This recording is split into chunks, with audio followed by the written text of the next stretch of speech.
देहरादून की रिस्पना नदी को पुनर्जीवित करने की दिशा में जिला प्रशासन ने बड़ा कदम उठाया है। जिलाधिकारी डॉक्टर आशीष चौहान ने समीक्षा बैठक में नदी के संरक्षण, पुनर्जीवन और सौंदर्यीकरण कार्यों को मिशन मोड में आगे बढ़ाने के निर्देश दिए हैं। वहीं सिंचाई, वन, लोक निर्माण सहित अन्य विभागों को भी अपनी अपनी कार्ययोजना तैयार करने को कहा गया है। जिलाधिकारी ने कहा कि रिस्पना नदी का पुनर्जीवन केवल सरकारी परियोजना नहीं, बल्कि जन भागीदारी से जुड़ा एक व्यापक पर्यावरणीय अभियान है। इसके लिए विभिन्न विभागों के समन्वय से एक विशेष टास्क फोर्स गठित की जाएगी।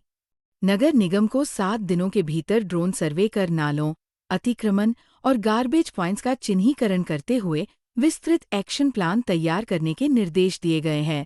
रिस्पना रिवर को लेके हम लोगों ने जो रिजुविनेशन का एक एफर्ट कुछ समय पहले स्टार्ट किया था, जिसमें मॉनसून से पहले नगर निगम और हमारे एफर्ट्स में कुछ जगह से क्लीनिंग की गई थी।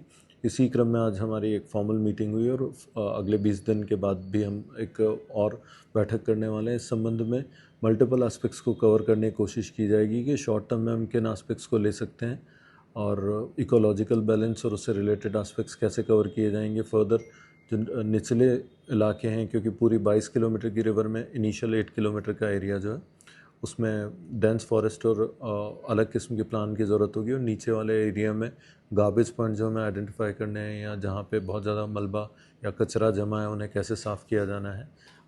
नाले या इस तरीके के अनट्रीटेड वाटर अगर कहीं गिर रहा है उसमें तो उसे किस तरीके से एड्रेस किया जाना है। इन सारे एस्पेक्ट्स को कवर करने के लिए मल्टीपल डिपार्टमेंट की मीटिंग थी, जिसमें नगर निगम के लोग बाग भी थे, irrigation department, water supply department और सीवेज ट्रीटमेंट से रिलेटेड डिपार्टमेंट भी हमें कोऑपरेट कर रहा है। तो एक कंबाइंड एफर्ट होगा और इसके लिए सीडीओ साहब को मेरे द्वारा ये निर्देशित किया गया है कि एक टास्क फोर्स भी बनाई जाए और डिलीवरेबल्स को अच्छे से प्लान किया जाए।